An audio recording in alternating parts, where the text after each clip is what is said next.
တောက်လျှောက်မတွေးဘူးကမှပဲလူနေရတဲ့ခါကျတော့အသက်ရှူကြက်လာတာမျိုးဖြစ်နေမယ်အဲ့ဒါတွေဖြစ်လာရင်သွားမသိနဲ့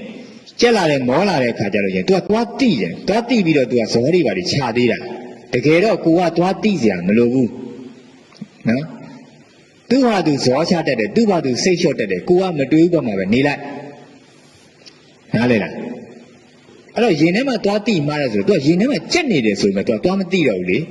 မတိရဲတော့တိမှားတယ်ဆိုတော့ तू ကအဲ့နေရာကိုသွားမဆိုင်ထားတော့ရင်ကြိုင်နေဘူးအဲ့ဒီအချိန်မှာ तू ကနေရာဒေသမရှိဘူးမတွေးဘူးပဲလို့တော့ရင်ထဲမှာလည်းကလိကလိဖြစ်နေတယ်မတွေးဘူးလည်းလုံနေတယ်အဲ့တော့လောကနဲ့တိုက်တဲ့အခါမှာရင်ထဲမှာကသူများကိုသူများအကြောင်းပဲပြောချင်သည်ဖြစ်စေသူများကိုမကြိုက်သည်ဖြစ်စေ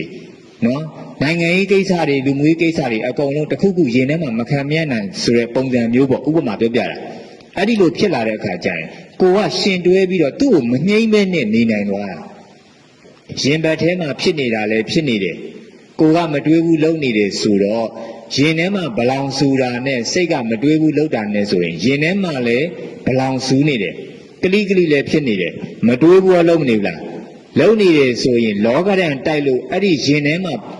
ပူကနေဖြစ်သွားရင်ပူတာနဲ့မတွေးဘူးနဲ့ရှင်တွဲပြီးနေလို့ရမသွားဘူးလား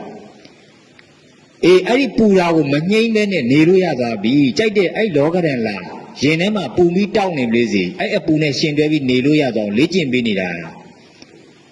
ဟုတ်လားနှက်မို့ဆိုရင်ပူရင်ငြိမ့်တယ်မလားအဲ့ဒါပူလေးနဲ့ငြိမ့်နေလို့ဘာလို့တိလာလိမ့်မယ်ဟာအပူတန်းလိုင်းနဲ့လွတ်မြောက်နေပါလားဆိုတော့အပူလေးကအငြိမ့်နေပါလေဟာမီးထဲမှာပွင့်နေကြာနေပါလေတိသွားလိမ့်အဲ့ကြမှာအဖြေထွက်မှာနော်